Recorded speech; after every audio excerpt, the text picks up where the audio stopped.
all I got to say is look to the east, man. You know what I mean? Look over there in Asia, in Japan, Thailand, Singapore, all that stuff, man. They got all types of devices of all types of anatomy out Like there. it's not a They're it's getting not a fully immersive. conspiracy. No, it Yeah, ain't it's a not a conspiracy. This is conspiracy. It's happening. already in the works. Yeah, this is happening. This isn't weird thought that we're talking about. But I will agree with you on one thing, though. Like, I'm very leery of rappers and celebrities, personalities who be trying to pitch involvement in a certain type of field of crypto or NFT or whatever the case is, because I feel like a lot of people at this entry level, where we are right now, it's the wild, wild west. And there's so many scammers and pyramid schemers out here because essentially that's what some of this shit is And I think everybody it puts shows a those face on it, intentions. suck some people in, you get your little quick payout and you dip. You know what I mean? Leave everybody else holding the worthless piece of shit coin, you know? Yeah, and you're like you said, it shows people's intentions that they just out here for theirs, trying to get paid.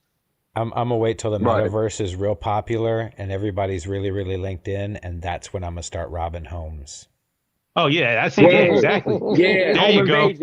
She gonna get real. Sneak in. Yeah. I'm gonna grab some stuff. You gotta edit that part out. You gotta edit some that titties part real out quick, and then dip. And you're gonna be in the metaverse. You won't even know what's happening. Real shit. It's crazy, yo. Yo. I like how he said fondle though. Y'all ain't hear that though. Good. Hey, Carl's diabolic, man. What hood is this?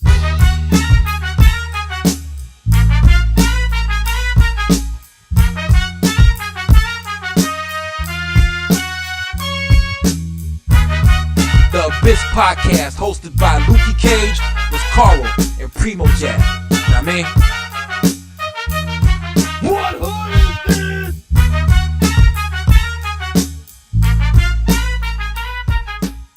Everybody, welcome to the Abyss Podcast. 31. We got Karl, right? My man right there. What you got on? You got the Falcons on there? Yes, sir. You betting money on games? No. I just, I'm in a football mood because Tom Brady decided to come back. He said, "Fuck them kids." But his wife must not got no good pussy because I would stay home for Giselle. I would stay home. Like, why is gets he enough playing? Of it. I know he's gonna go play football, but Giselle, I'm staying home for Giselle. Anyway, PrimoJAB, what you got on, bro? Man, it's that Action Bronson only built for Dolphins joint. There you go. There you go. It's unimpressive on the front, but the back is amazing and colorful and shit. Yeah. You know, that's really cool. Yeah, you know. Yeah, that's what it's about, man, you know. And damn, Lukey, I liked his other wife, the first one that he left for Giselle. What's her name? I forgot her name, yo. I forgot her name, but she was an actress as well. She probably left Bridget Monahan. Mm-hmm. Bridget Monahan. Sorry, my coffee was too important. I was getting there. Hey, yo, he's a lucky guy, yo. But we have a special guest in the building. Down low right here. DJ KEROSENE in the building, yo. Hey, yeah. Hello. What's good? Y'all asked for him when we actually got him, yo. Word. That's right. Hey, appreciate that. Humbled by that, man. Good looking up. No doubt, man, because you've been known as one of the best DJs out here, yo. Like, boom, like, far as mixing and I think some of your fans or young fans don't even know what the fuck is going on when you do some of the intros and some of the stuff. Like, they don't even know what the fuck. But I'm sitting there like, oh my God, this man done put on the sample to this song. I didn't even know. What the fuck? Yeah. So big up, man. Every time I see you live at a show, it'd be an experience. Your part, appreciate it, man. No doubt, cool. man. It's cool if they don't know because I'm there to educate them. You know what I mean? That's right. True indeed. Absolutely. True indeed. Now, hopefully other DJs see that shit and they be like, yo, boom, I got to step my game up. But if not, that makes you look even extra better. You know what I'm saying? It's a win-win. Definitely. Fuck them niggas, man. How you feeling, though, G? You good? I'm good, man. One day at a time, 2022 starting off to a good start. Got a lot of shit in the works. And just appreciate y'all having me on here, man. True indeed. Okay, boom, here's going back to Genesis. When did you first decide you was gonna DJ? Like, boom, like I'm gonna do this. Like, you got the whole, you know what I'm saying? Like your tables and stuff. Like, well, I got my tables in '98. But that wasn't even the intention was to be a DJ. Like, I was just a b-boy. I was a hip hop kid, so I was rapping, I was doing graffiti, I was breakdancing, I was making beats, and I was also overseas in London at this time too. So over there with a lot of the records we was listening to, like in the late 90s, a lot of the shit was only coming out on vinyl. So a lot of us would have turntables just to be able to listen to the records. And that's initially why I got mine. And then like as the years went by in high school, and when it comes time to, you know, people are throwing house parties or regular parties or whatever, and it's like, Kerosene, you the only one that got turntables. You gonna DJ the shit. And it didn't matter, you know, what they wanted to hear. You rocking with whatever vinyl I got. So I'm playing fucking Bumpy Knuckles records for a bunch of 15-year-old white girls, like, and keeping it moving. But back then I was really just more on the rap shit. And then you know, I did college radio in Boston at 88.9. It was the #1 college radio station in the country at the time. Nice. And you know, I was always rocking college parties, house parties back then, but I was still heavy on the rap shit, the beats, managing a bunch of artists. And then, you know, skipping the chapter of once I finally left Boston and got down to Atlanta in 2007, that's when like I got really, really serious on the DJ grind. So it's like, you know, I was already a decade in DJing before I started making money from it. You know what I mean? Nice. Yeah. Which is drastically different now from, you know, one of these young IG model ass motherfuckers gonna go buy a controller and think you're gonna get booked the next week, which does happen. But you know, that's not my story. That's not a party I want to go to. Fucking no, it ain't. You remember that? Right. The iDJ thing they had? It was like real small, and they had like two little like knobs, and it was like you could mix with the iPod. Like you could put your iPod. Oh yeah. Remember that shit?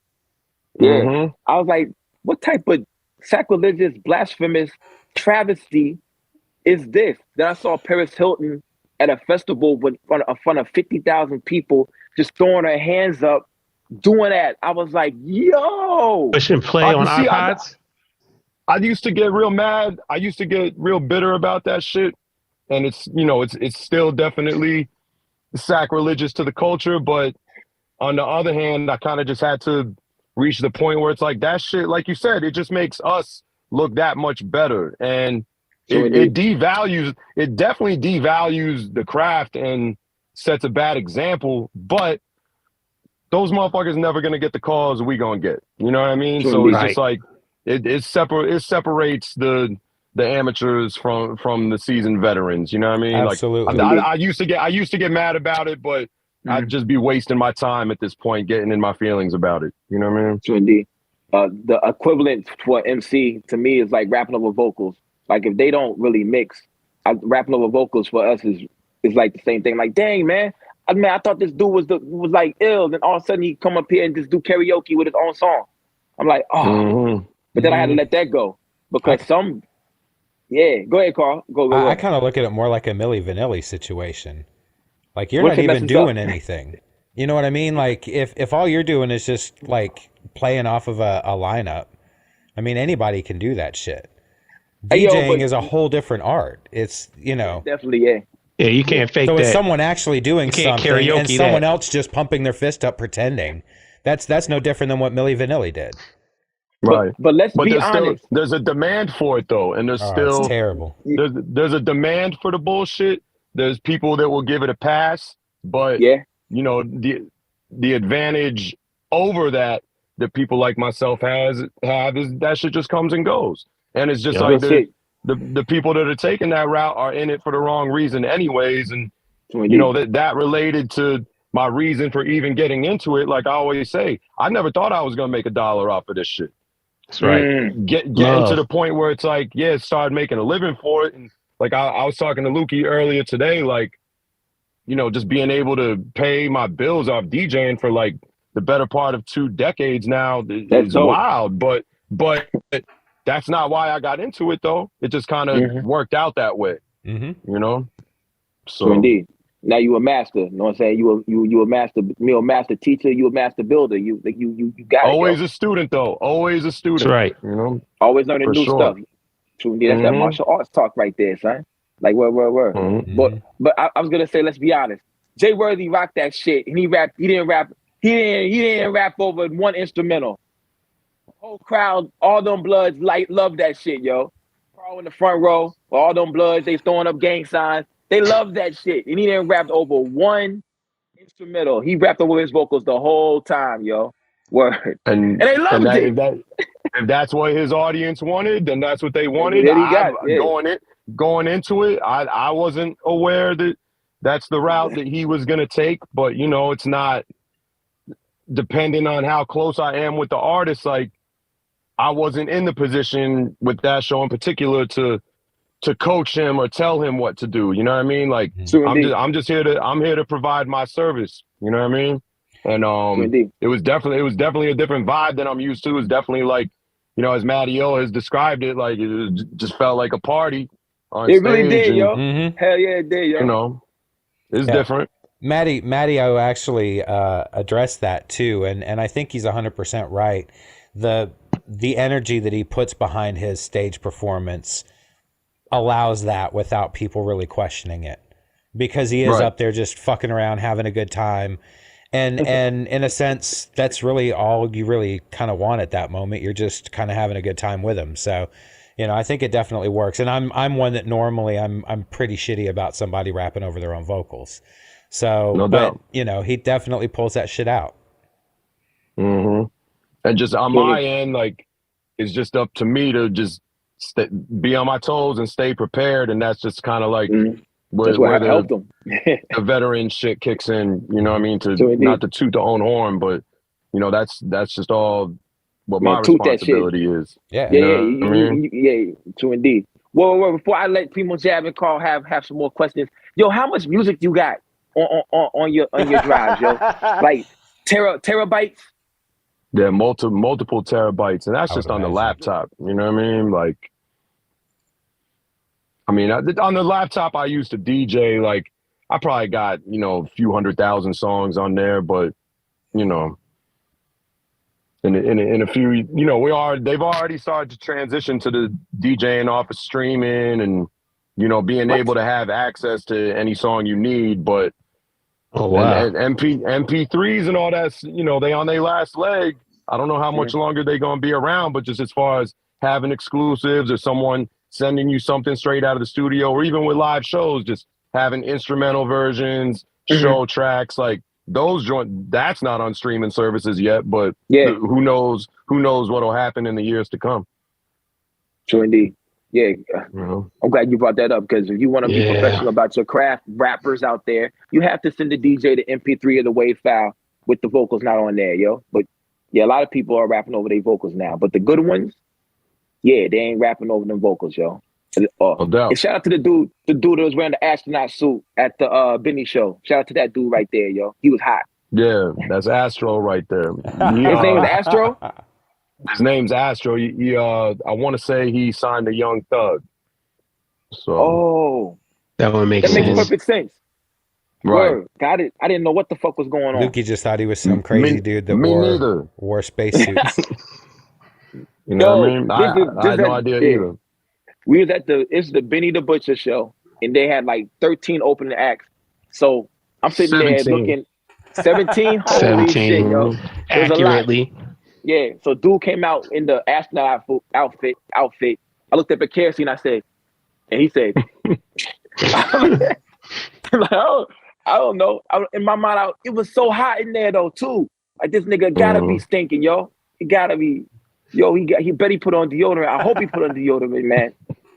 It's hot, yo. I was on stage the whole time. I wouldn't know, you know. Word. It was a lot of people. They had the girl for BSF, and she was headbanging and like all over the crowd. Then was it Sci-Hi the kid or Sayari? Sayari. Yeah, Sayari the kid. He dapped me because we had a basketball game that day. We in the same league. Oh, word. Yeah, but we both skipped out on that game to go on the show.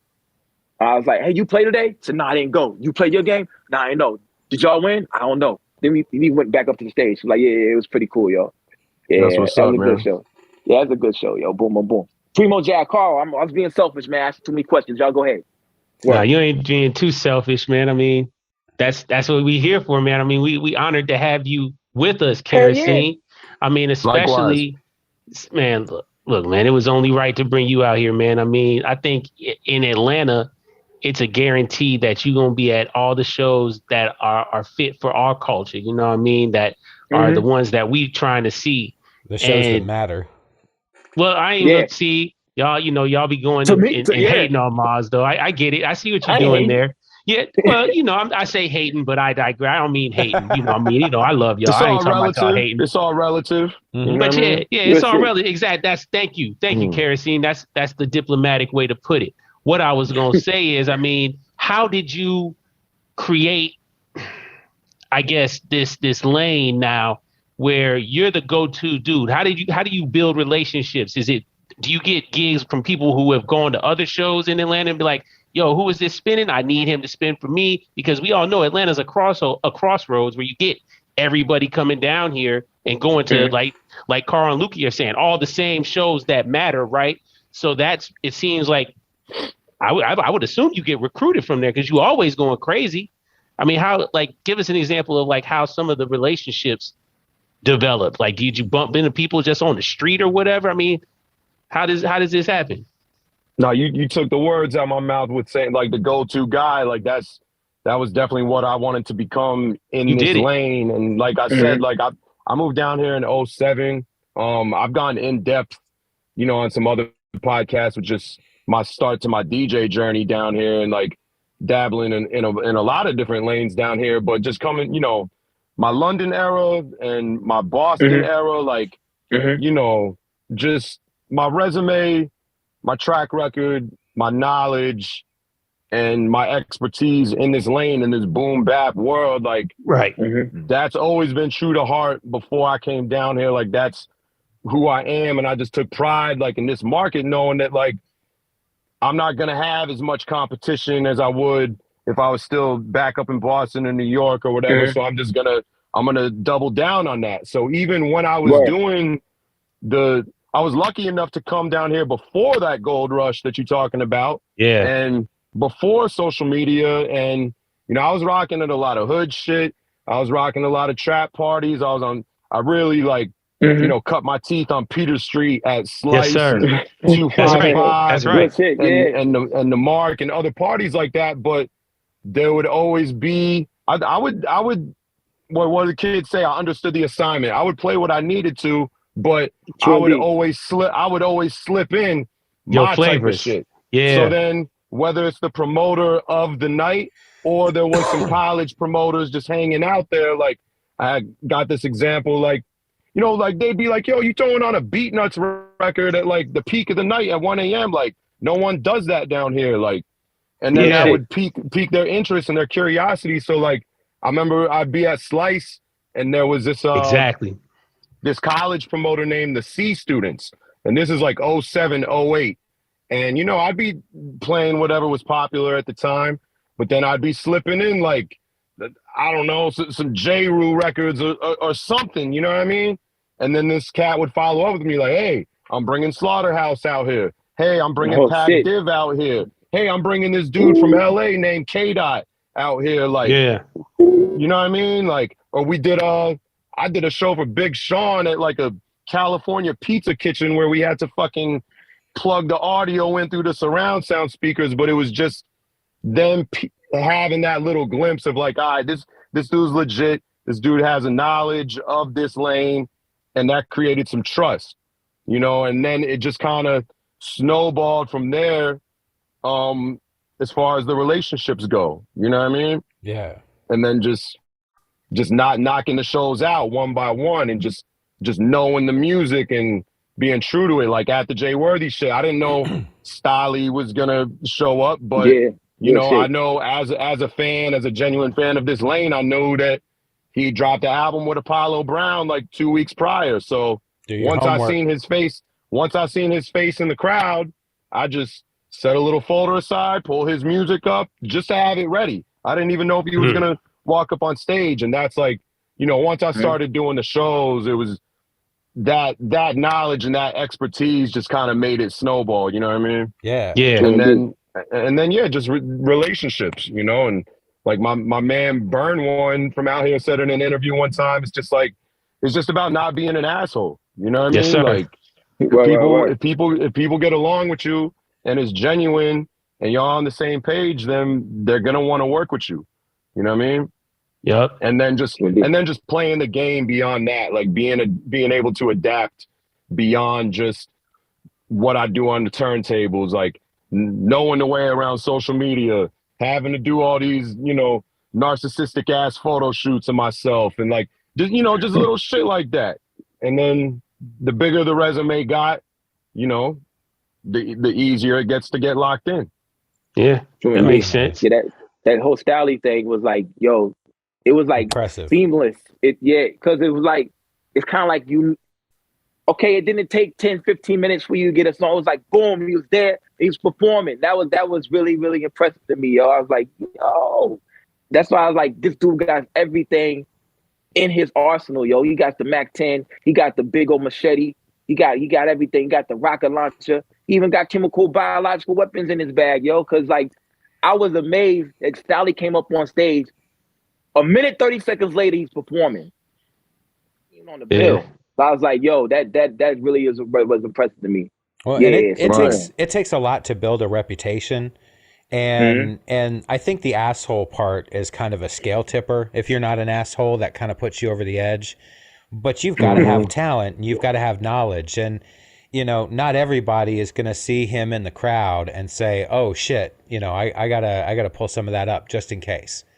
You know what I mean? That just comes from having done it hundreds and hundreds of times at this point. And then the combination of like, being knowledgeable and being in tune with that lane of music. If you put me in some, a concert with, some young current trap shit, I wouldn't be in the same position because I'm not in tune with that lane. And that shit, there's someone else there to do that. You know what I mean? But if you're going to step into this world, then it's like, I'm the one you're going to be competing with. You know what I mean? Like if you rocking that Griselda show or something and you don't know all their music, then it's like, the fuck you doing there?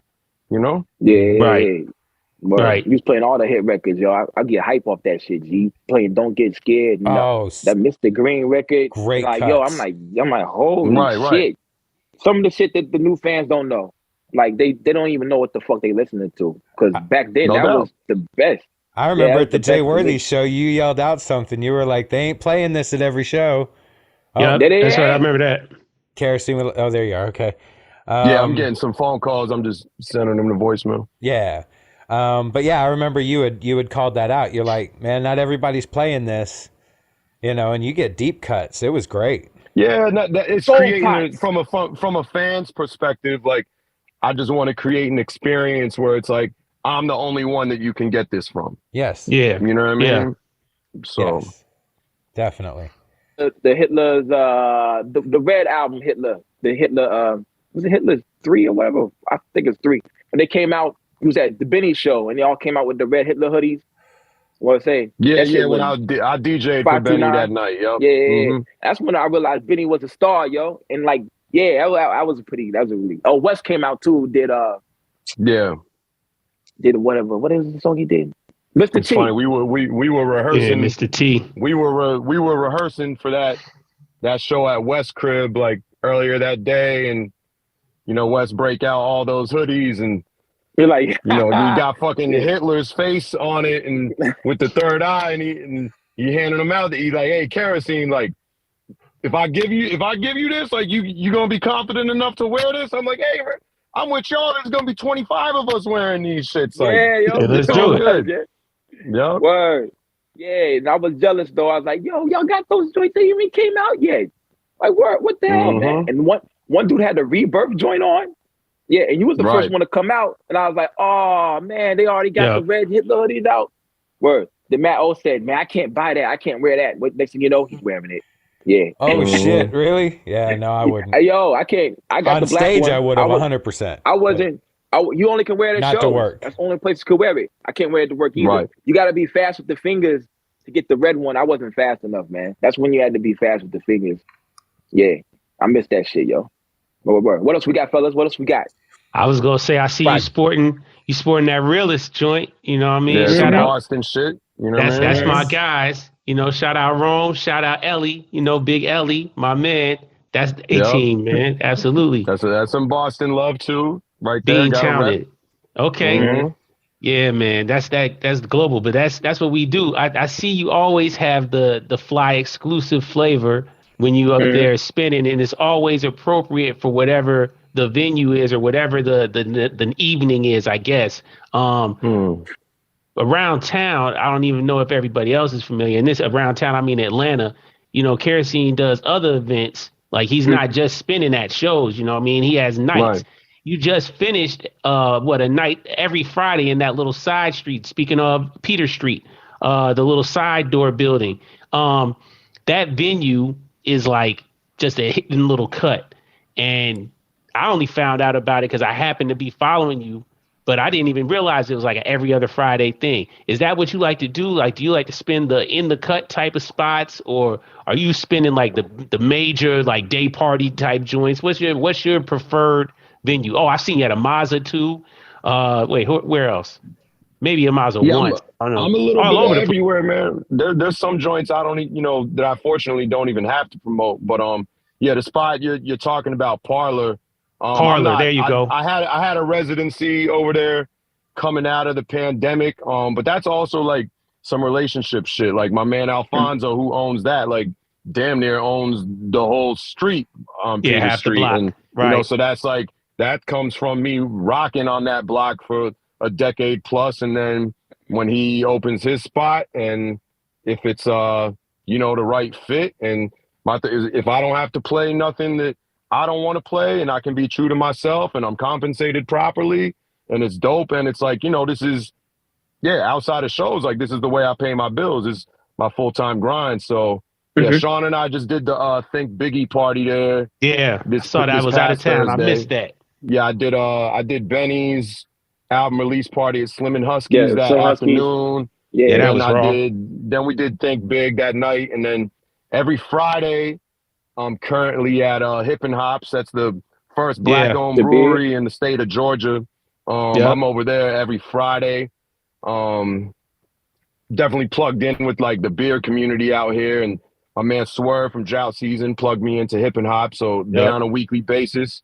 I'm at the James Room on the Beltline every Saturday, and that's like another speakeasy style cocktail lounge. Like it's black owned, and from the front it just looked like a little coffee dessert spot, and then the wall opened up and you go back in and it's a real fly upscale. And I don't even promote that. You know what I mean? Like it's on the belt. It's on the Beltline. The foot traffic is crazy every week, but I'm in there playing like a ton of R&B and old school classics, and then I'll slip in, some stuff out of the abyss every now and then. But it's just creating a fly experience. And then on Thursdays and Sundays, I'm currently in the rotation at Cam Newton Cigar Bar Fellowship. That's like some more just fly upscale shit. And that's just what it is like currently, man. I've had my different eras in Atlanta. Like I did Boogaloo for a few years. I did the Glenwood in East Atlanta. I did the Glenwood for a while. That was home base for a minute. Of course, my whole Peter Street era. Like I can run down the list as far as the venues that I've had residencies out here at. But at this point, it's just about if it's a good fit for me, if I can do what I like to musically, and just everyone being on the same page. So always constantly staying on that grind outside of just the shows and working with the artists that I work with. Yeah, I was actually, and you said, that you kind of get a lot of leeway. Is it real difficult to schedule with as many different places as you're constantly working to throw in those shows when somebody hits you up and says, hey, so-and-so's coming? Or, I mean, is it a scheduling nightmare? It can be, but a lot of these shows still happen to fall on weeknights. Tuesday, Thursday. When we did the Rome Streets joint, that was like on a Tuesday night. Yeah. When we did like the Sky Zoo joint, I think that was on a Wednesday or Thursday. And if it's if it does happen to be on a weekend, luckily, like the owners and the managers that I work with are real dope. And if they're hip hop heads, it only helps. And if I tell them like, yo, I got to do this Conway show tonight, or I got to do this Raekwon show tonight or something, then it's like, it makes sense. It's understandable. And, you know, as long as I'm still reliable and consistent outside of that, then it's all good. But yeah, it can get tricky. It's just, you know, knowing how to navigate it and having the communication stay open and all parties involved be respectful and upfront with each other, and, you know, just gauging it off of what's worth it, you know? Nice. True indeed. Like tours, like name a few people, your favorite tour people you've been on tour with. Well, I mean, I gotta salute the artist I DJ for, Nick Grant. You know, I've been rocking with Nick for over 6 years now. But you know, we had the honor and privilege to be the opening act on tour with Nas and Lauryn Hill. And then we also went on tour the same year, 2017. We did the Powernomics tour. It was us, Nas, Miss Hill, and Chronix, the reggae artists. And then earlier during that year, we did a 3-month run with Ab Soul from TDE, which was super dope as well. And then, you know, the year after that, with some of Nick's other projects, we've definitely done like big promo runs and, you know, media runs, and done BET Awards. And so definitely, you know, the pandemic threw off a lot of shit. I was definitely looking forward to getting back on the road. But that changed a lot of plans. And I'm also looking at incorporating like some more possible road management to my resume as well. But yeah, there's nothing, you know, that Nas and Lauryn tour was, you know, the top of the top. That was, I mean, one of the best experiences ever. You know what I mean? So indeed. Like every day you got to chop it up with them, huh? Word. Yeah, pretty much. Yeah, that's dope, man. That's mind blowing. What it will feel. That's mind boggling. It's mind boggling, man. I mean, you know, it's dope. You know, again, just really getting to speak to somebody who's really living this life, making a way in this culture, and it's paying their bills, it's paying their way. And like you said, you didn't start off trying to be like, oh yeah, I'm going to be super paid off of this, or I'm going to have all the chains or nothing. You're like, no, I love this. I've been authentic with it, and it continues to embrace you and take you to higher heights, man. I mean, it's showing improved all the time, man. It's beautiful seeing it happen.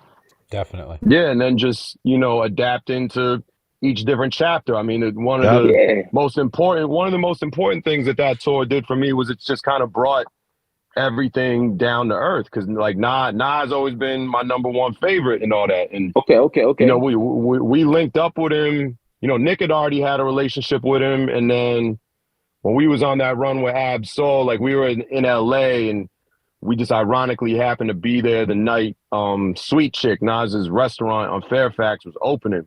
And my man Static Selector from Boston, he happened to be DJing it. And, you know, Static and I came up at the same time together in Boston and have always maintained a real great friendship and relationship. So he was just in the room, and Sweet Chick is real small, and Static was like, yo, man, you want to hop on? You want to rock a set? And it's like, you know, Nori is in there, Tretch, Planet Asia, Everlast, Sticky Fingers, Lyric Jones, like just mad. I'm like, yeah, of course I want to rock. So Static was gracious enough to let me rock in there that night. And then like a week or two later, we did a show at the House of Blues in New Orleans. And they have a private, like, members only restaurant upstairs. Like, you take this elevator in the back through the kitchen up to the top floor, and there's like a members only restaurant. And Scotty ATL was there with us, Nick, of course. And then, you know, Shaka Zulu was helping manage Nick at the time. And he's like, yeah, I got something for y'all. And this after the show, we sitting up there, we get this like draped off table in the corner, and then just, you know, Nas come in.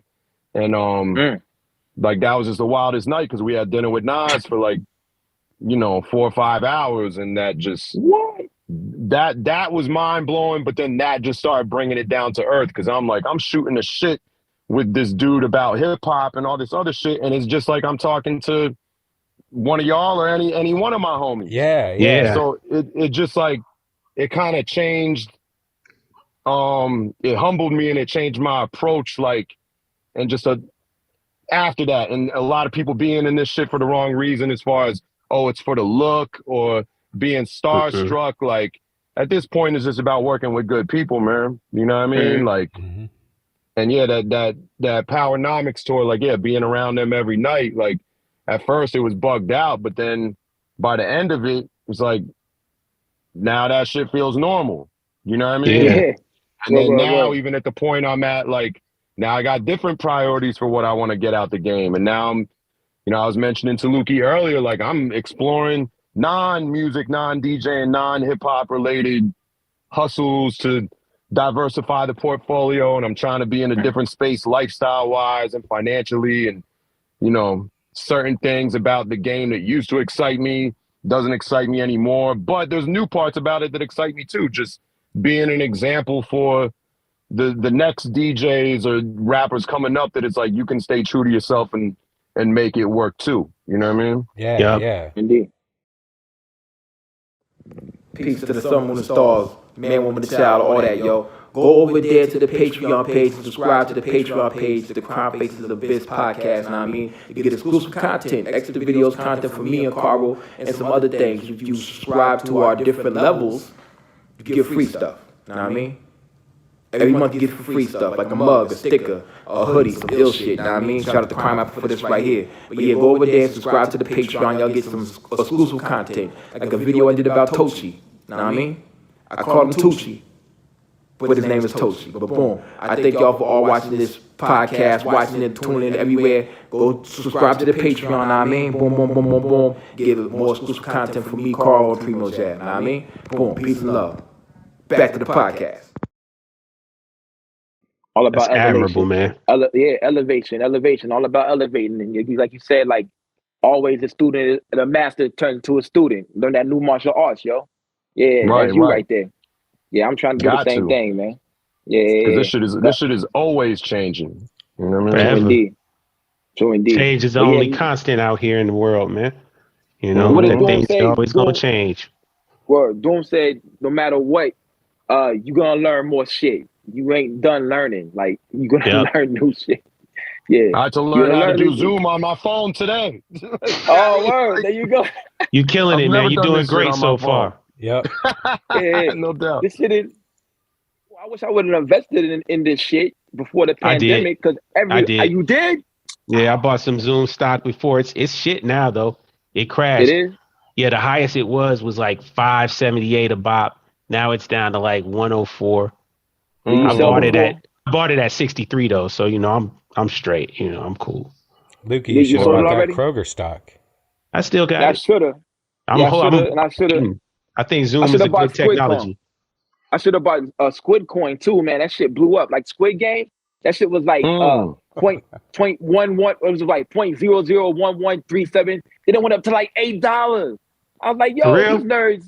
Yeah, these nerds done bought Squid Coin like a motherfucker. I ain't even watched that shit yet. That shit's on body. You never seen the Squid Games? No. I never seen that shit before, man. Word. Oh man, yeah. Squid Games is crazy. I didn't watch it because that shit blew up in my face. Pause. Because like I should have bought it. I should have bought that Squid Coin. I thought it was just a joke.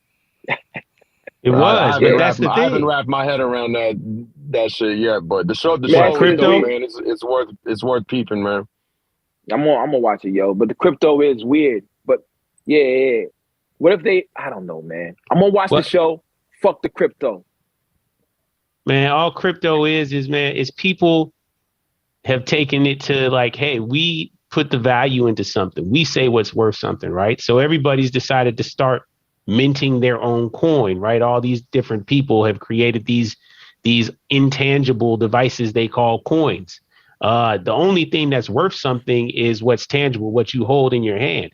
And it's only worth something because we all agree it's worth something. Like there was the episode of, what was it? Like Rick and Morty, when the government collapsed, right? They changed the value of everything to -1.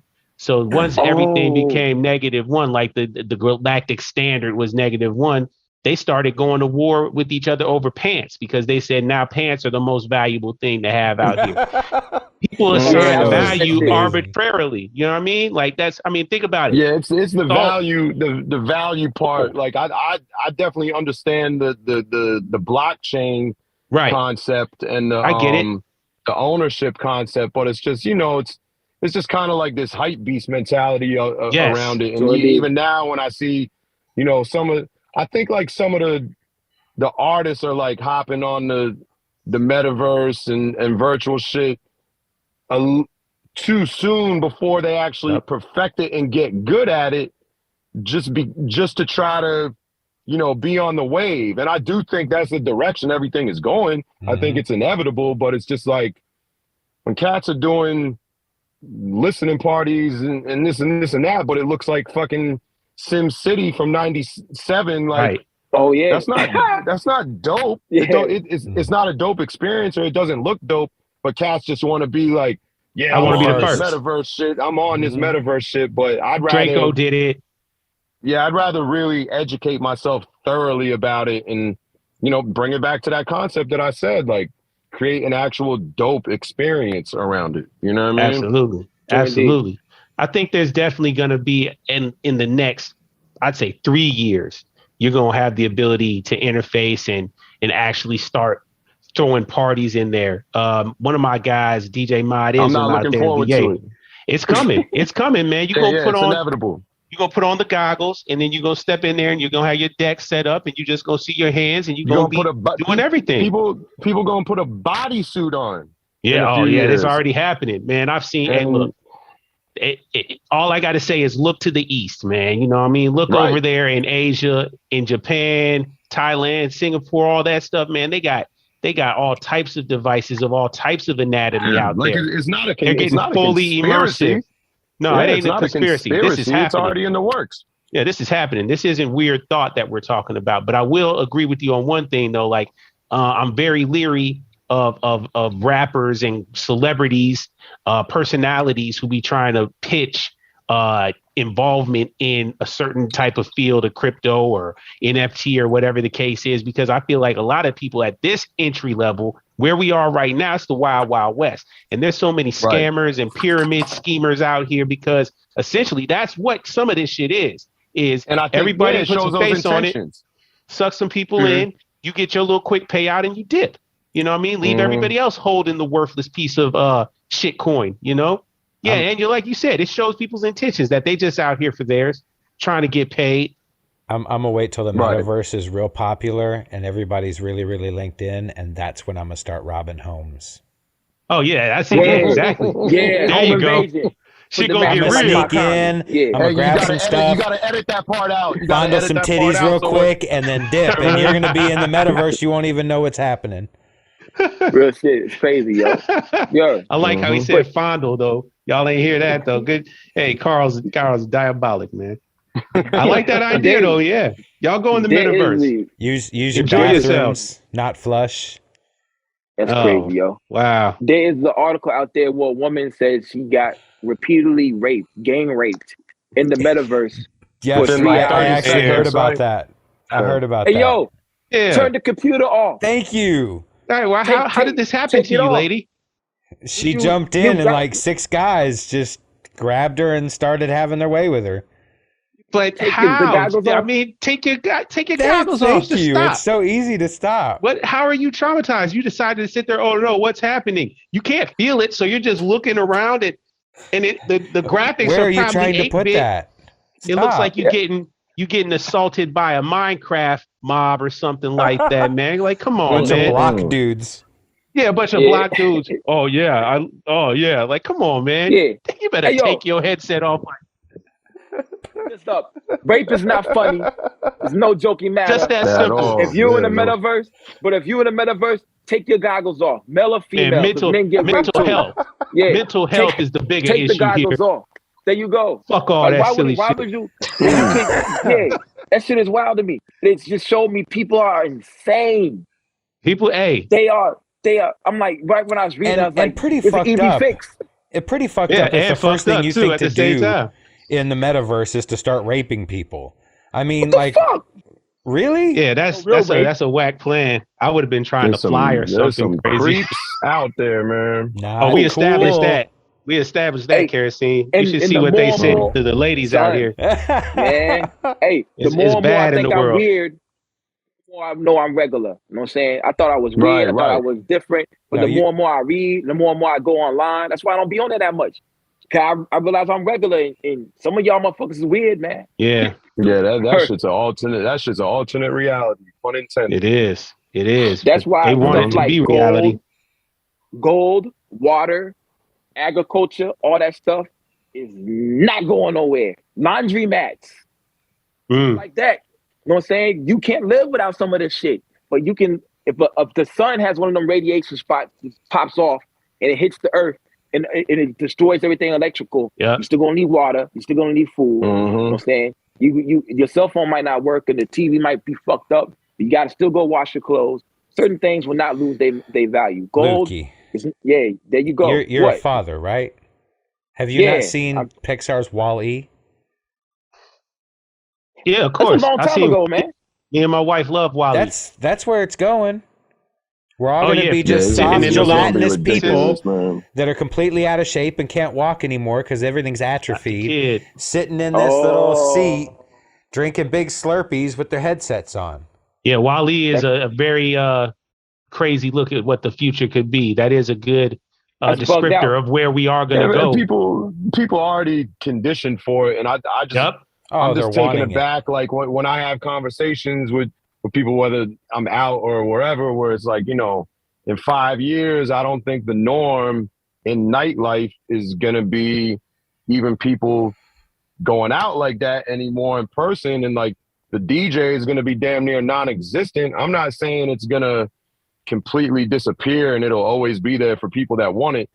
But it's just like the table is set, man. People are very conditioned for it. And especially, you know, over the pandemic, like the streaming and like I made use of it and I had a great time doing it, did a lot of dope shit on there, made a lot of money, but just the virtual and digital interaction part of it, like I ain't with that, man. And just like people are, especially the younger generation, people don't go out for the same reasons anymore anyways. Like you don't go out to discover new music. You don't go out to meet the opposite sex. People don't even dance with each other anymore like that. I'm speaking broadly. Like I'm not saying like it doesn't happen, but it's just like it's not it was. By the time that it does happen, it's not even going to be looked at as strange. But you know, I remember the first iPhone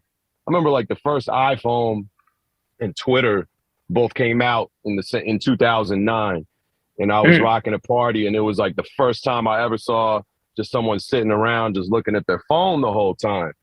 And I was saying at that time, like, yo, in 5 years, people are gonna be recording videos of themselves on their phone while they're out, and people be like, hell no, that's some George Jetson, you know, conspiracy shit. Just that simple of a concept. Yep.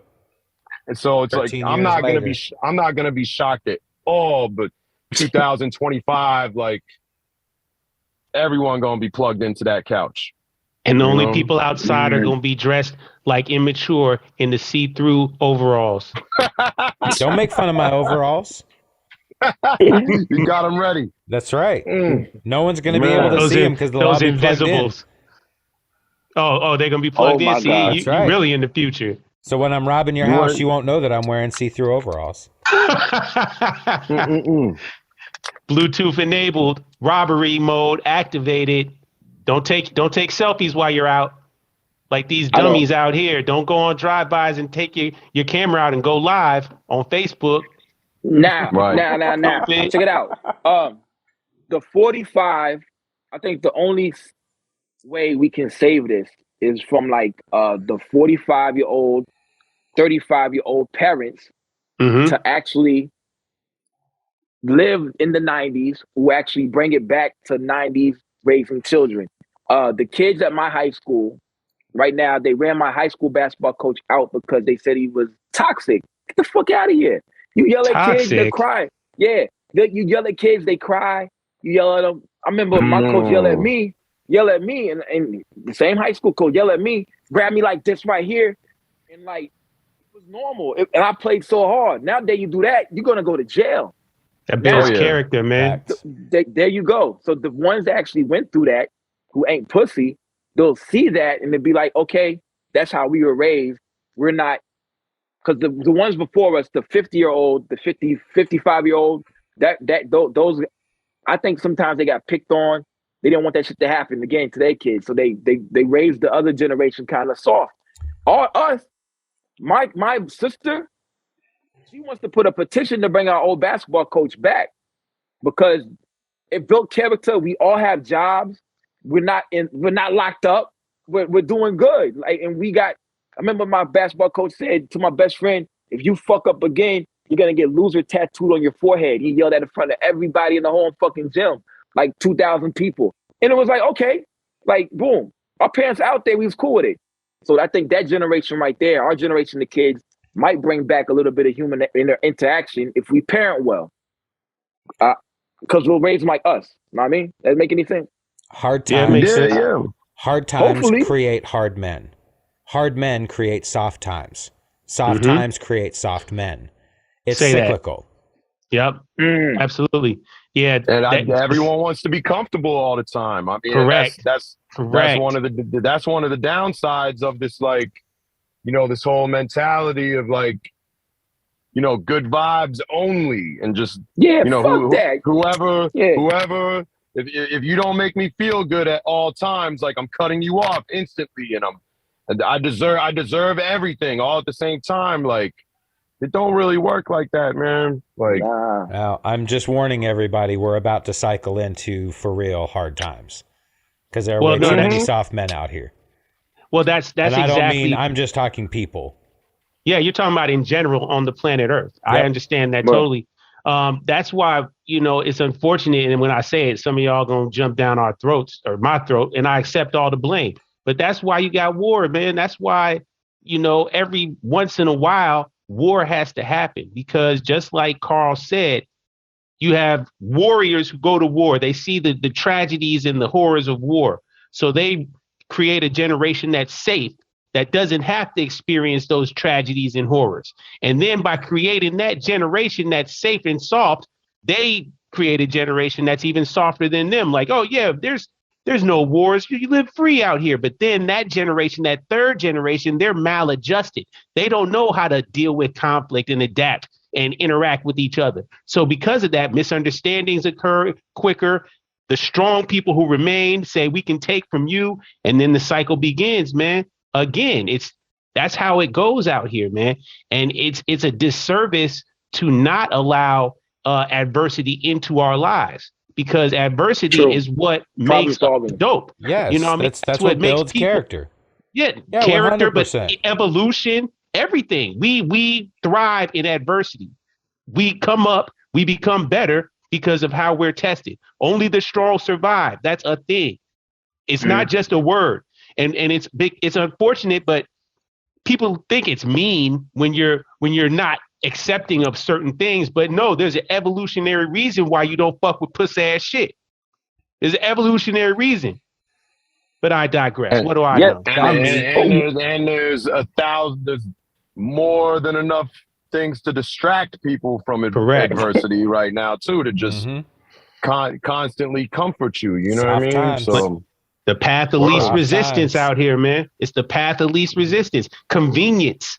All of those, I'm very curious to see, you know, where, and I guess, you know, just in the context of the podcast, like, I'm curious to see what happens to the content in the music in those few years too.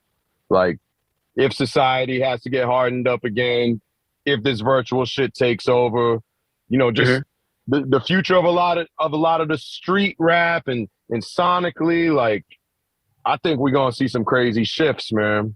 Oh yeah, that part I'm kind of looking forward to. But me too. You know, I'm interested in seeing whatever's new out here. You know, I'm definitely want to hear something dope and amazing and creative. You know what I mean? I don't always have to be caught in a throwback 93 grimy era of mine at all times. You know, that's not what it's about. It's about the feeling. And I just want to feel something that's raw, dope, authentic, official, and purely hip hop. Thank you, Lukey.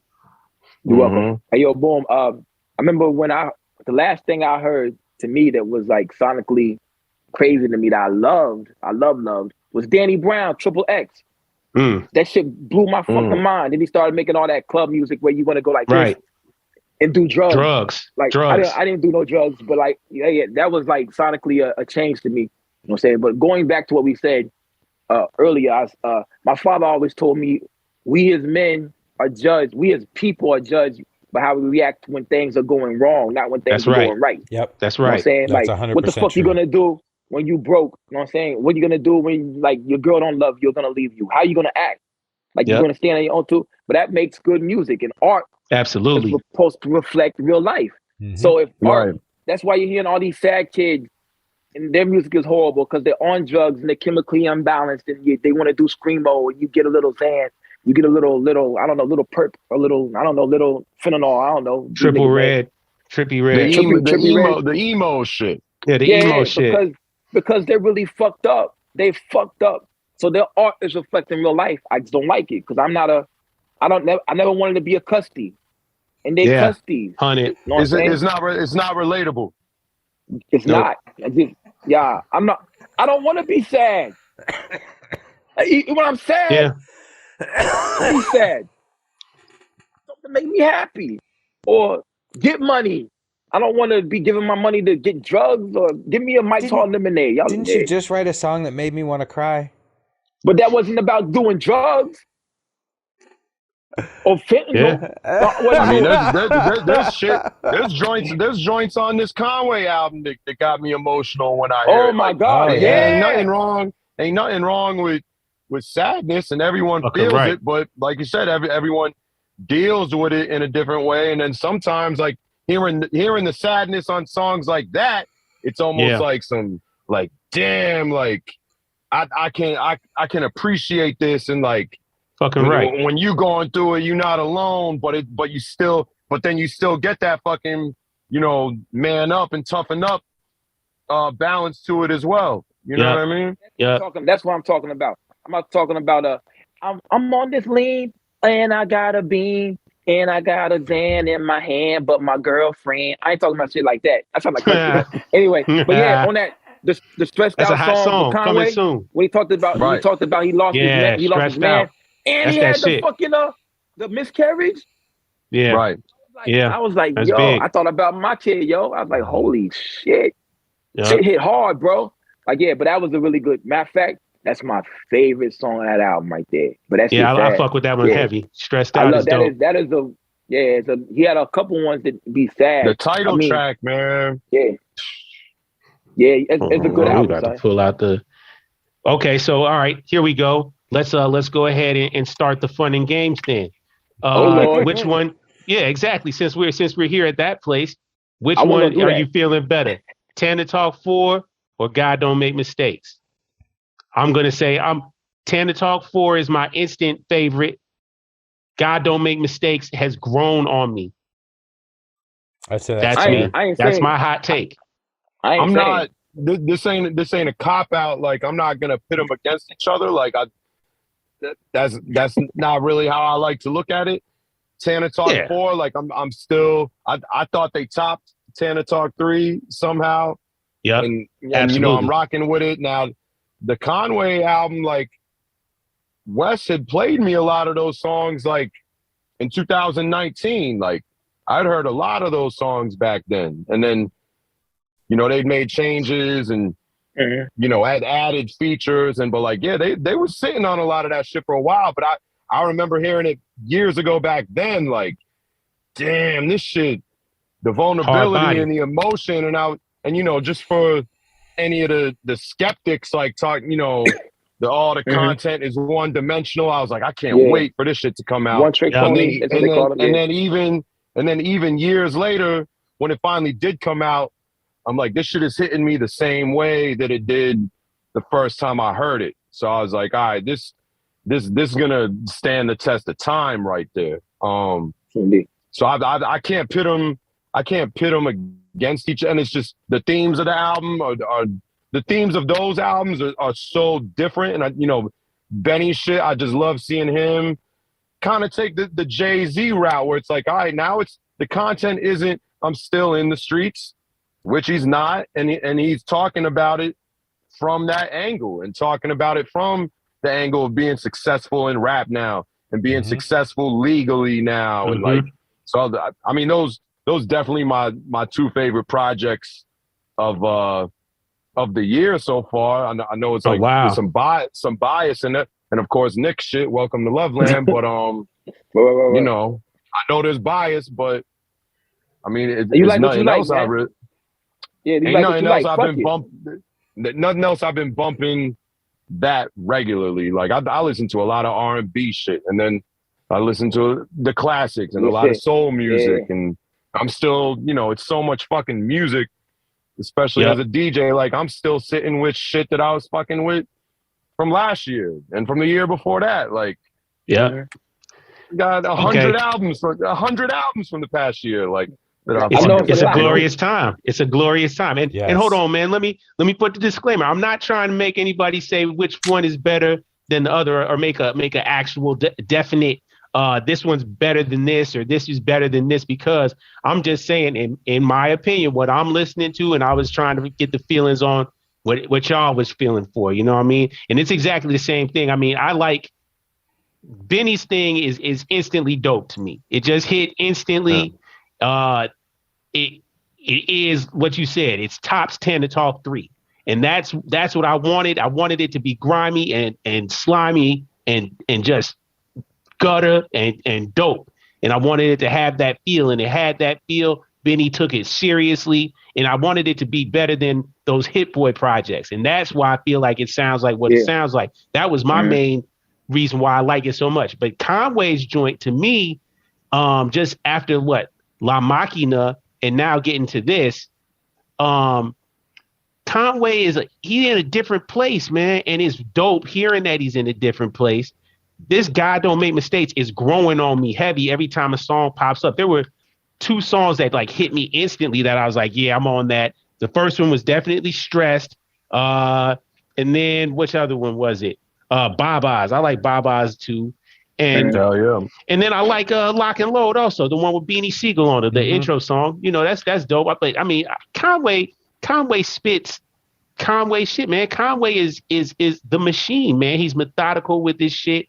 And I knew what I was getting because I know what chamber he's in right now. You know what I mean? Just after, like I said, after that La Machina, after seeing him out on this that Love Will Get You Killed tour, I know he's a rap star now. You know what I mean? And that's kind of what this sounded like. It sounded like a good, mature rap album. Yeah, but a boom bappy hip hop album, that's 10 to talk 4. I do like Benny's shift in like vocal content or lyrical content, going to what he's experiencing currently. I think just as a fan, it kind of helps bring you along on his journey of where he's going. So yeah, that's dope. But they're both great. Oh, fellas, I like both of those projects, but right now I've been on a real heavy dose of Makami and Yo Old Droog. I think Old Droog lyrically, you might not like his beats, but the shit he be saying. Oh yeah, he one of the nicest with the pen for sure. What YLD is that dude. YLD is like YLD. Every song he says something that blows my mind or says something. Why I ain't think of that? Like all my X's to 10 like Roman numerals. Why I ain't say that? Like why ain't nobody say why ain't heard nobody say that? Like boom, he does make me want to rap better all the time. Absolutely. He's a clever motherfucker, man. He really is, yo. He really is. And he said that it's being popular to be foreign. I'm really foreign. I saw my first Mickey D's in '93 at the airport. That's what he said. I was like that's. I know he just dropped something with Nicholas Craven, right? Yeah, with Craven. Yes. And it was dope. And it was dope. That's where like I ain't trying to be on no pessimistic shit, but it's the flip side of this glorious time in this debatably new golden era. From a DJ's perspective and a fan's perspective, the shit is like very overwhelming. Yeah. And it gets aggravating. And when I talk to, I've had this discussion with a lot of rappers lately, and they don't really have to have the same perspective because they're not coming from a place of consuming the music. They're coming from a place of creating it. So it's like, you know, I'm gonna just crank out dope shit. And I think there's more dope shit out at one time now than ever before. But it's like for shit to stick, and like I don't think there's gonna be, you know, these classic, like, I'm not stuck in the old school, but I don't see too many, like, you can throw Shook Ones on 30 years after it came out. Right. And everyone knows every word and everyone reacts to it. And you have this communal experience as fans to the records. I think that shit is kind of gone for good to some extent. The artists, the rappers themselves can still benefit off of it. And there's dope shit, don't get me wrong, but it's like, you know, I can hear someone's project is dope and I enjoy it. And as a fan, not a DJ, like, I'm going to want to listen to that 20 more times. Yeah. But now there's 30 more albums next week I got to listen to. Right. On top of the shit, on top of the shit that I'm not even personally interested in, but as a DJ, I got to keep my finger on the pulse of what's going on. So it's like, it's very aggravating sometimes too. You know what I mean? I had made a prediction at our end of the year podcast that we did. One of the things I was really thankful for was the amount of music that came out as a fan in 2021. But I felt like 2022 would probably be the last year you saw that amount of music come out because the pandemic is changing now. Yeah. No tours. And you had so many people that couldn't tour in 2020 and in early 2021. All they had was the studio and releasing. So, you know, you've always got certain artists that release a lot of material in a year, but then you had all these other people that would normally be touring, doing shows, whatever, that didn't have that income and didn't have that chunk of time allocated out. And I think that's part of the reason why you've got and are continuing to get so much material. Yeah, that makes sense. Yeah, people just consume it. People consume it differently too. And then just the whole concept of catalog music and streaming, and, you know, how's streaming going to change? How's the ownership going to change? Or if, you know, if a kid in 2025, you know, comes across a Makami or a Willie the Kid or a Flea Lord or like a Larry June, or, you know, one of these artists that by that point is going to be 30 albums deep, 30 projects deep. That's a win for the artist and that fan, but it's like, it's going to be so niche. It's going to be so niche. Like, yeah. You know what I mean? It's the gift and the curse of that. I mean, I think, like, look at Currency, look at Future, look at who else has a big just discography, man. I mean, these are people that's exactly what they did, and these were people who were doing it before. Right now, when you have the guy Fahim and Drew, especially Currency, right now, Currency did he did an album every month, like 5 years ago or something like that. Yeah, you know what I mean? Yeah, Currency is 92 albums in right now. At this point of this recording, you know that for real? 92 projects. Absolutely, I believe it. No, that's a real stat. That's a real number? Okay. That's a real stat. Yeah, you can look him up here.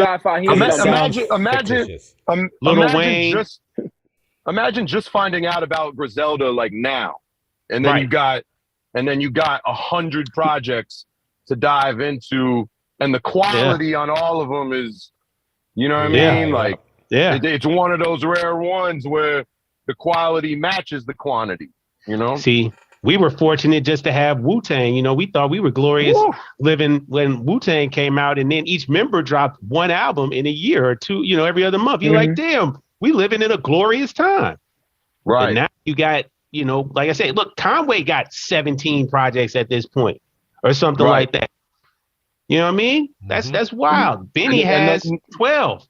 If you pay, you know, think about when I do, y'all have heard me at these shows, like, even as a DJ and creating a fun concert experience for a fan, it's easier to lean on the classics Yeah. than it is on the new joints. Now, of course, I try to kind of even it out, and I want to, you know, I'm going to drop just as much fucking 38 Special and Boldy James and Rome Streets and all that as I am Mobb Deep and Cool G Rap and Wu-Tang and like, but those classics like still go, they still hit.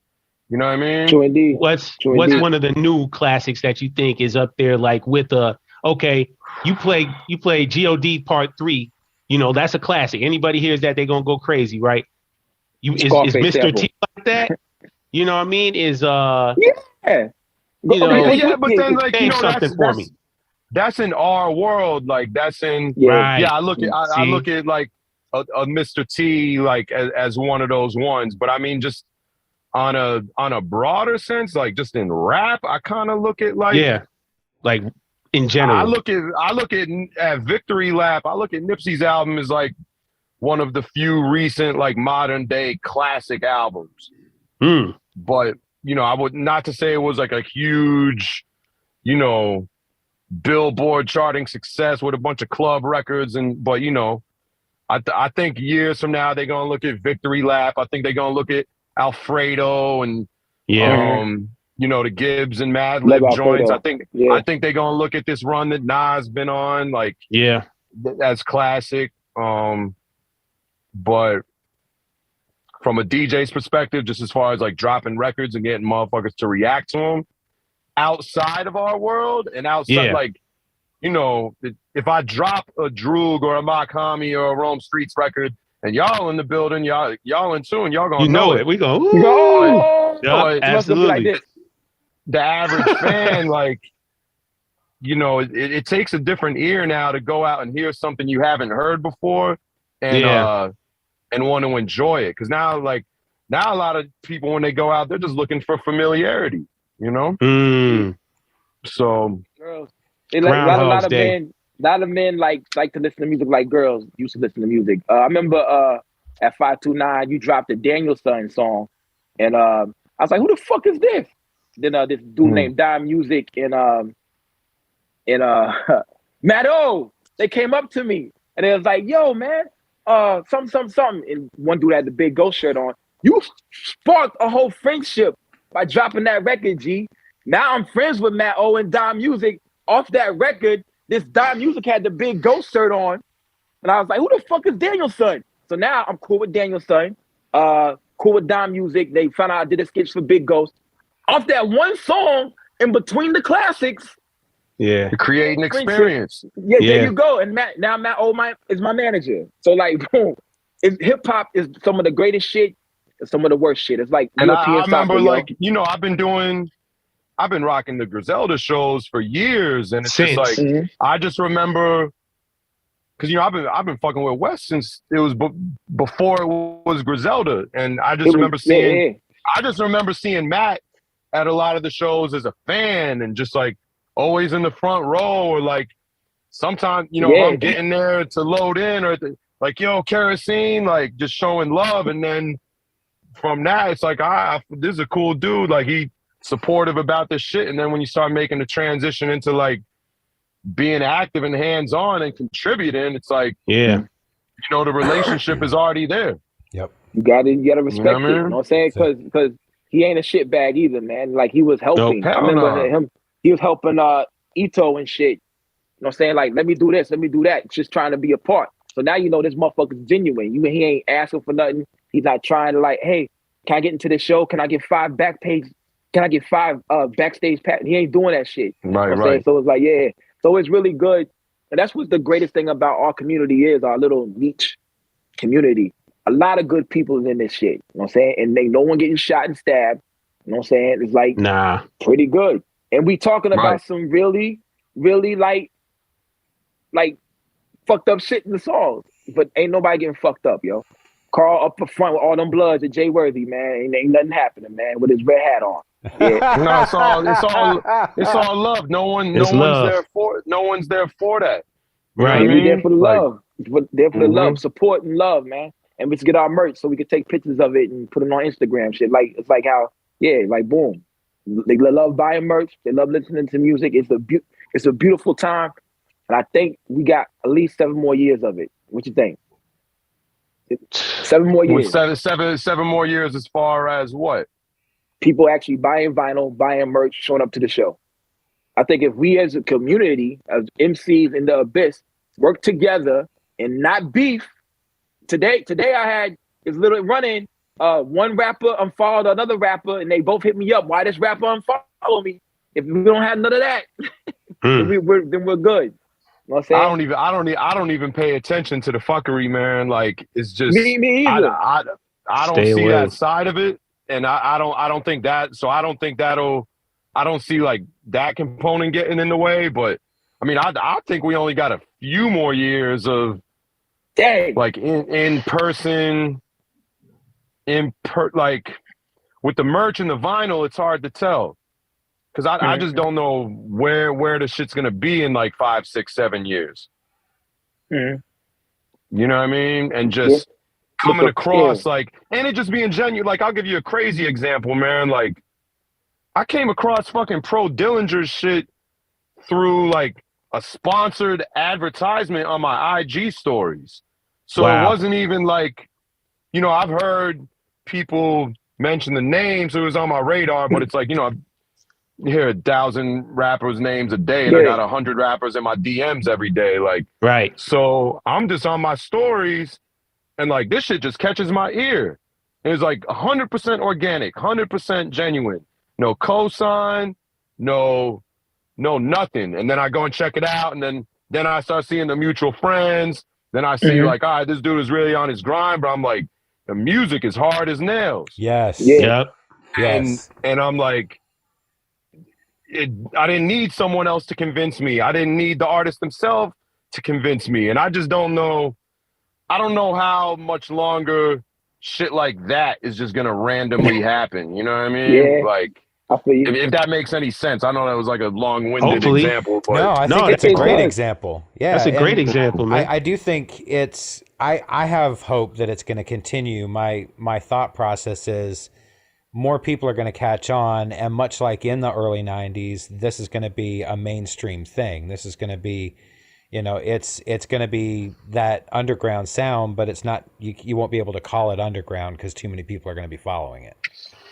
You don't think it already is? You don't think it already is mainstream, or you mean No, like I don't think we've mainstream. hit that. I'm talking like, you know, major, because, you know, I was all over it. I always say 90s. like if Rihanna or Beyonce put out a track tomorrow produced by like Alchemist or Premier, Derringer, like all of a sudden, instantly you'd see top 40 artists wanting, you know, grimy, I don't even know if it's going to be beats, that way, but look at what's happening with Benny. It's crazy. You know, Benny's becoming a standout from Griselda, in the sense that, like I was saying last week or whatever, that my nephew knew who Benny was. And but they don't know who Weston Conway didn't know who is. Weston Conway was. Yeah. You know what I'm saying? Right. My mind, yo. And I think once people start getting into the avenue a lot more, and then they see there's this niche fan base that's, you know, collecting vinyl, collecting all this dope merch, it becomes cool. And then people outside that want to latch onto it. And it happens with genres all the time. And it's already happened with boom bap hip hop. It just happened in the 90s. And then everybody wanted to be a part of it. Yeah, but I think what we're the problem is then it turns into the 2000s hip hop because too many people get into it and they water it down, and then it becomes other things. But that ain't gonna happen again, man. I think because again, like we've talked about previously, you know, hip hop now as a body, it's 40 something years old, and it's diversified now. It's so many different genres and different lanes that exist in hip hop, whether you like trap, drill, boom bap, pop rap, gangster rap, down south gangster rap. I mean, you can start going as deep as you want into certain rabbit holes, and you're always going to find something deeper and deeper and deeper. That's going to be that ground level that'll always bring you back to that original feeling that you were looking for, that you might have had when you first heard that first UGK song, or when you first heard, you know, that first Roots just organics, whatever the case is. There's always going to be different things out here. Now you're going to find, you listening to Uncle John instead of Griselda. You listening to Luca, all of a sudden instead of Luca's listening. hard as fuck. You see what I'm saying? But I think people forget and kind of leave out the early 2000s and mid 2000s too. Like even just in the Abyss or boom bap shit or whatever, it's like we still had the Sean Price era, and like Sean Price was brother running was the rocking things. it, and Sky Zoo is coming out. I remember when I was fucking with Saigon real heavy, and then Planet Asia, fucking Willie the Kid was on it early. I ain't gotta tell y'all how Currency, early Rock Mars was on may it. he rest in peace. For me, I was in Boston from 2001 to 2007, and it's just like the amount of artists that we had just locally with that sound. Like now, fair enough, it wasn't really making an impact outside of the region, but like, I mean, we had it on the local radio. I was doing local radio, but like there was 30, 40, 50, there was the ones that had the notoriety, whether it's your Terminology, Crumb Snatcher, Slang, Easy Money. like Easy Money. There was a lot of them back then, and in the Northeast in general, like even when I found out where fucking Pro Dillinger was from, like in the Valley in New York, like that sound was always there. It was always alive, but then it's just like I don't think we had seen a movement like Griselda where it's like you combine that sound that Derringer put them on to, like after Conway was doing trap shit, after 2 Chainz, Benny, but then you combine, Wes has said it himself in his interviews, like, he started being around people listening to nonfiction and MF Doom, and in the street, the motherfuckers I knew in the hood wasn't listening to MF Doom. Like, it's no disrespect, it's just not what they were listening to.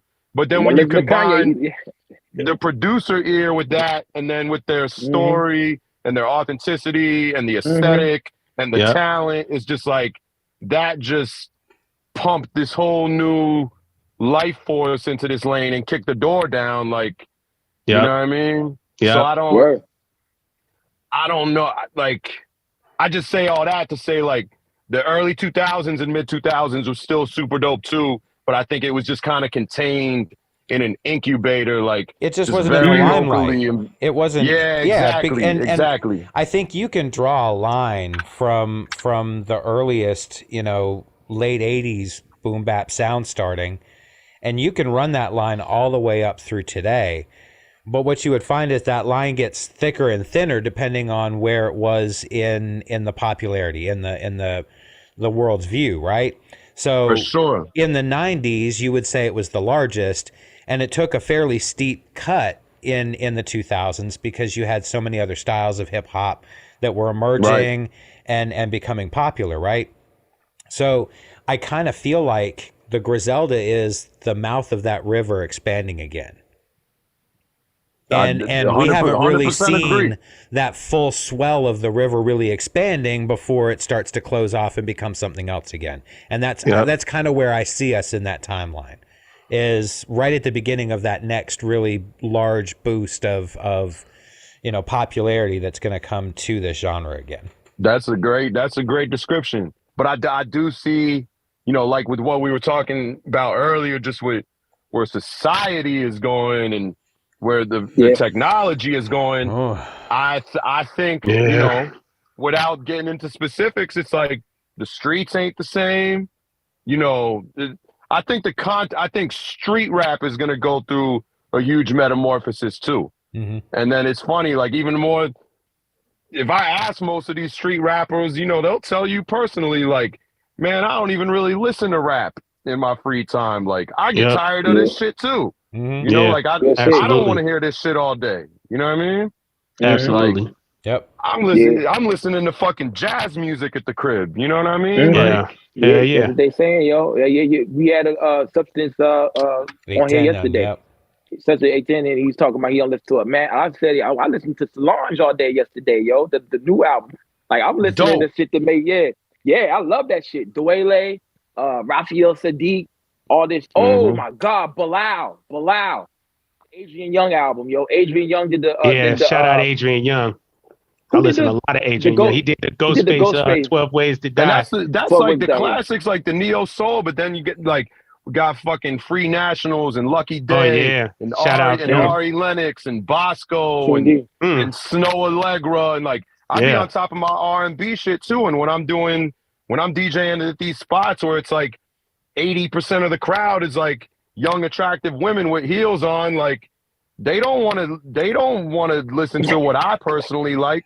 And I know you're not putting Stove God Cooks on for them. Well, you never know. They might. I'm gonna slip in. But I'm gonna slip in some Stove God in there. Yeah. I know how to sandwich that Stove God in between the shit.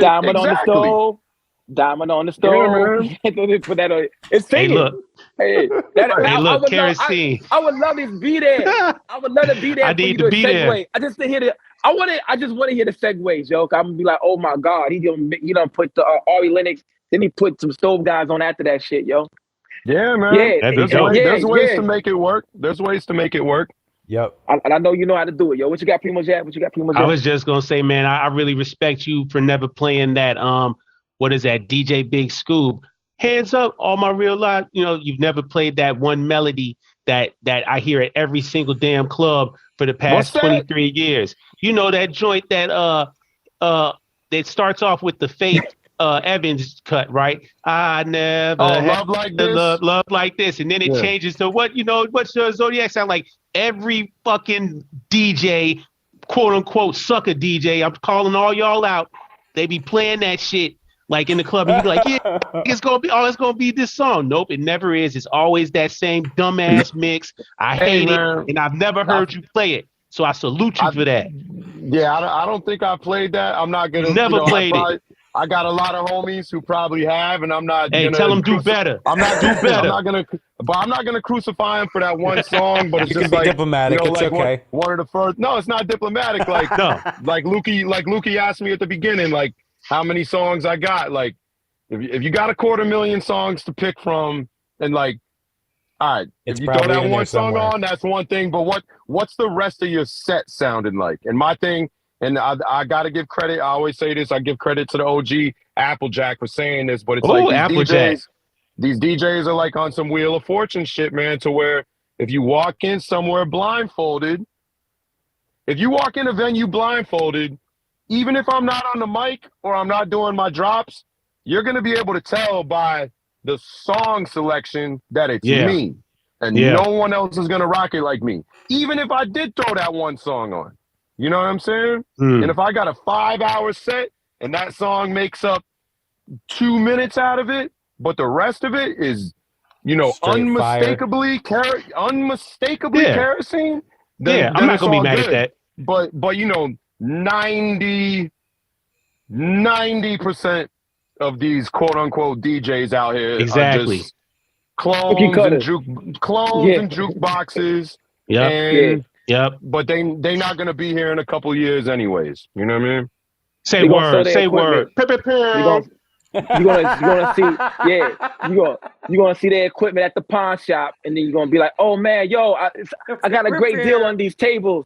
Yeah, word. You're gonna be at the pawn shop. You're like, oh, right, every day someone quits. I don't get mad at them anymore. They make me look better, and it's just like they not getting the call for the Griselda shows. They not getting the call for the Rakim and the Locks and the Wu-Tang shit. Talk that shit, exactly. It's like, I ain't got to worry about them, Oh, yeah, I'm not, hey, man, best of luck to you guys. Go and get a Spotify account, do some research.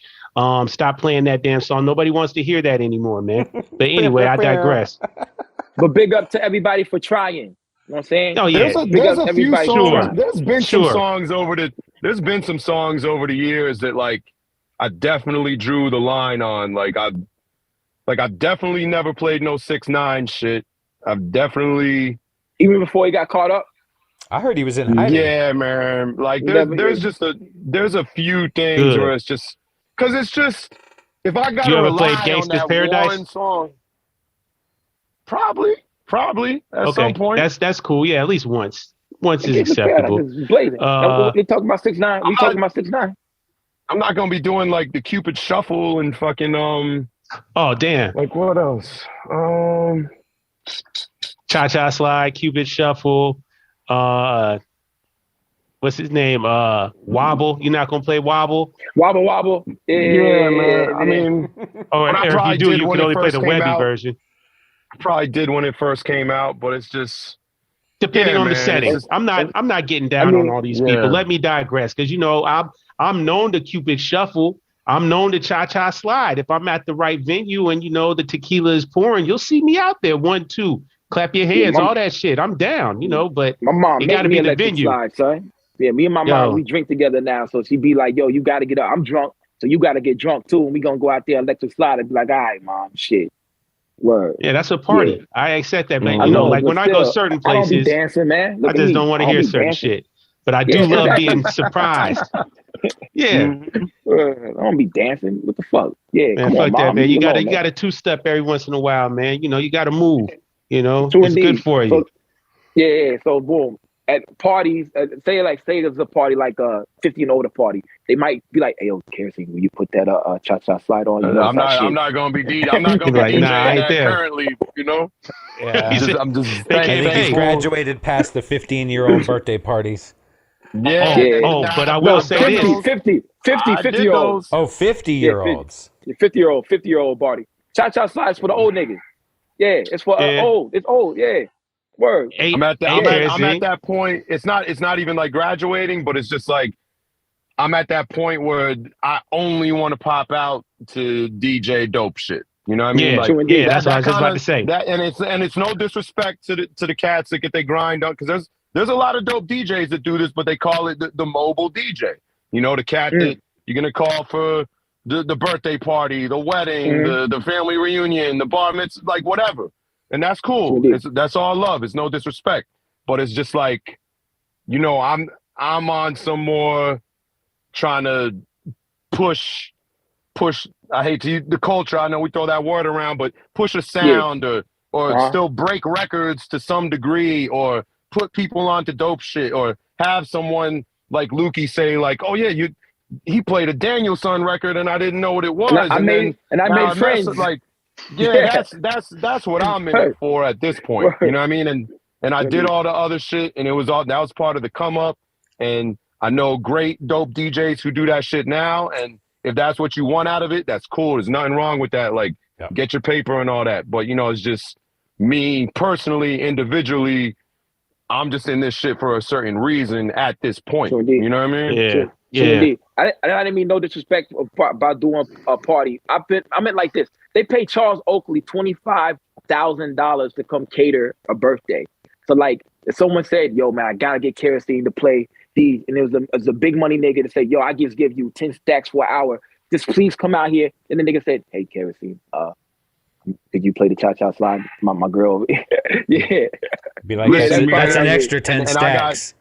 I got close friends that strongly disagreed with me on this, and they can think about me any way I want. But like, I've turned down certain shit before. Just my integrity gets the best of me sometimes, and it's just looking at it from that, down to when a rapper will walk up in the DJ booth and just, "Hey, yo, fam, like, how much I gotta pay you to play my record?" And like, I swear on everything, my response is always like, "You can't." Like, I gotta uphold it. Like, it's just sad that it reached that point now where it does look like that. Hey, but like, the DJ's a jukebox. That's disrespect. You know what I mean? And it's just like, if I was to accept that or take it, then not only what example am I setting, but then it's like, where do you draw the line? And then it's just like, so I can just be bought? You know what I mean? Like, and then 6ix9ine walks in the club. Exactly. And offers me the same amount of money that I just took. Then what do I? Then I look like a fucking fool. You know what I mean? So it's just like you gotta be real delicate with it, man. Yep. Yeah.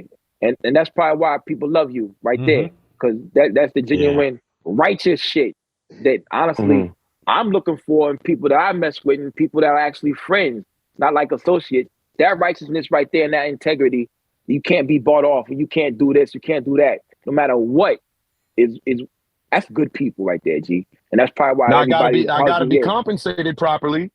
Don't get it True twisted, indeed. but it's just like, can't buy me off, man. That's right. Well, Like, the integrity, definitely, and upholding the culture, not diluting it. I mean, that is huge, yo. And that's why I think we got at least 7 years left. I don't know. We'll see. but yeah, I forget who was there was a rapper talking about that in the 90s or something, like how they were saying they never saw, or no, I was listening to Red Alert on Drink Champs, and he was like, he's never taken money for records. He never saw Funk Flex take money for records, like, because it's just such a slippery fucking slope. You know what I mean? Yeah. And then the goal is to get yourself at the point where you don't have to be in that position of desperation to accept it. You know what I mean? To where you good. Now I've missed out on some serious money, and I've turned down. You know, I'm not gonna put anything on blast, but I've turned down shit where even some of my own peoples disagree with it. Like, yo, you bugging, man. Like, or just that would have been a good look, or that would have put you in this room, or that would have, but I wouldn't have been able to, or the people that genuinely fuck with me, they would have looked at me sideways, and then it tarnishes my reputation. You know what I mean? And low key, you probably couldn't fake it. There's certain things I can't fake or just be in there and be cool with. I'll be in there with this stink face on, like, why the fuck am I here, yo? Like, and then it's gonna be uneasy for both sides. That's why I can't fuck with a lot of people. I have that problem. I'm a selfish DJ. You know, like, there's some people will argue that the DJ, you know, you just play whatever anyone wants to hear, and that's the job. Make whoever's in front of you happy. But that's why I'm so selective, to where I'm gonna put myself in the right rooms to where I don't have to stretch my boundaries that far. Like, I'll bend, you know what I mean? I'll play R&B all night. You know, and it's not like I even have anything against the trap shit, but even when I used to do that, or, you know, I did strip clubs out here and I did the club shit, like, I'd be miserable, man. And, like, I would have to get drunk. I would have to get wasted just to calm my nerves. And then it's like, I got to be on the mic, like, making it look like I'm into these records and enjoying it and hyping people up. And that just, I'm a little too passionate about the music itself, to where, like, I just couldn't do it. You know what I mean? It's a hindrance. Some people can do it. You know, I definitely have a challenge with that. You know? True indeed. And honestly, bravo to that. Y'all hear that? Yeah, thank you. We appreciate you for that. Yeah. Because, like I said, it's hard for me to fake shit. I can't be in a relationship with a woman for like 4 years and fake the whole shit. I can't do that shit. Hip hop is a woman that we love and we cherish her. You know what I'm saying? And sometimes we look at other other guys that fuck with her, and they ain't doing her right, and we want to kill them. You know what I'm saying? But we just got to keep it cool because we love her. You know what I mean? And we're going to do her right no matter what. You know what I mean? We've been on here for a minute. Episode 31 of the Abyss Podcast. Anybody got some last words for Kerosene over there? My man Karl, PrimoJAB. Yeah, just keep that integrity, man. It definitely shows in your sets. You know, I got to see you at the Jay Worthy show. That shit was so dope, and just seeing you interacting with the crowd the way you do, it's amazing, man. So just keep it going. Yeah, appreciate it, man. Much respect. No doubt. What you got from PrimoJAB? I was just gonna say, man, we appreciate your legitimacy out here and the care and intention that you put behind your craft. It definitely shows just the places that you're at and the things that you get to do and that you get to experience, man. That's the culture paying you back. I mean, the culture is a real thing, even though it's become cliche out here. It's definitely a real tangible thing. And I think you're a great example for people out here to look up and be like, yeah, somebody takes it serious. Somebody is spinning and keeping shit funky the way they supposed to when they DJ. Salute to you. No, thank you, man. And just hopefully that can just be an example to whoever is coming up next. And it's where it's just like, if you're getting frustrated, like the game ain't really embracing what I'm doing, or people don't really want it, like, just have some examples of the shit working out. And then the cats like yourself who are have these platforms, and you know, one of my mottos is always shine the light on the dope shit. And Fucking y'all right. doing that, y'all doing that to the fullest extent. So it's just like it's definitely a team fucking effort. You know what I mean? Right. True indeed, true indeed. Yeah. We thank you for coming on here, man, because we know you a busy man. You know what I'm saying? When we got these good stories and you drop some gems on us, but I still don't understand crypto. Still don't understand crypto. And we got Lukey, remember telling we got some shit up our sleeves. We got some shit coming this spring. Yeah. We can't let all the details out yet, but you know, like it's definitely going. Oh, the nod is definitely, you know, the I got nod's some shit coming up my back. sleeve with. I mean, I got some shit in the works with that, and you know, just that for any other listeners that don't know, I can't believe I forgot to plug that, but you know, that's my night and my brand out here as far as, you know, Atlanta's only nightlife boom bap party platform, and just trying to take all these records and artists that we embrace and fuck with, and just kind of looking at it like, we listen to this shit on our phones or in the whip or in the gym or in the car or at these shows. Like, why can't we have a party with this shit too? That's kind of like the whole concept behind that. But we're definitely gonna I'm looking at expanding that brand, hopefully, God willing, this spring, this summer. And yeah, got some other shit in the works that, you know, Lukey know about. You know what I mean? Yeah. Yo, watch out for Crime Apple here in Atlanta. Then watch out for the supply and demand Miami. I think they're gonna announce it soon, maybe.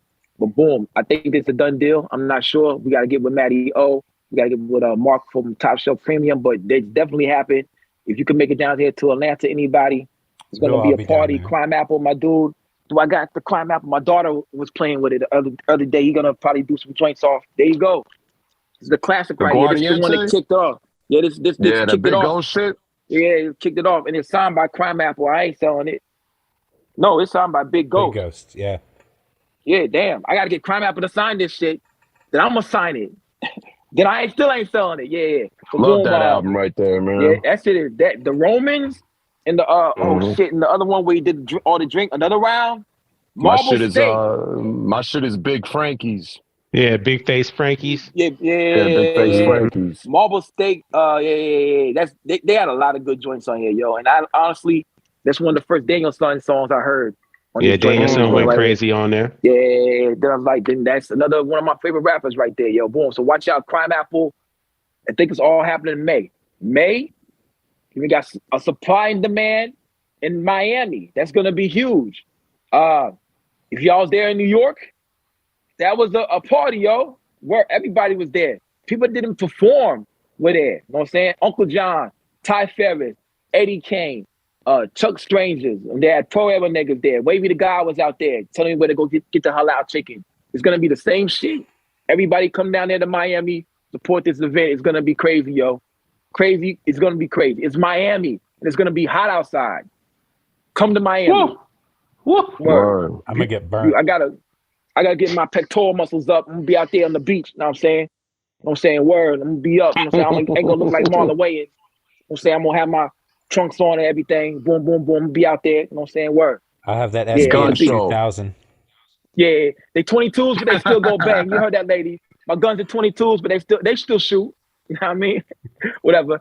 But anyway, this is episode 31 of the Abyss Podcast.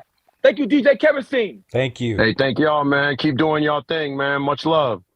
Yeah, salute to you. See y'all next week. Boom. Peace. One.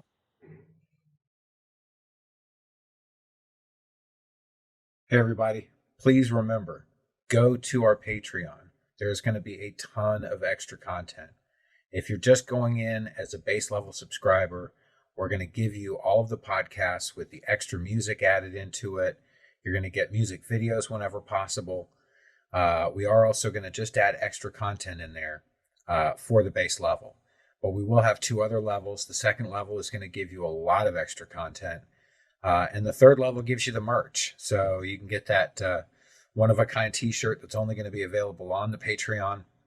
But you're also going to be able to get a certified investor's mug. Yes. If you want to check it out, you can go take a look at the Patreon. It's there.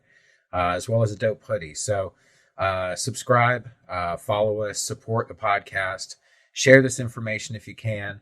We really appreciate you fucking with us, and we'll keep bringing you more. Peace.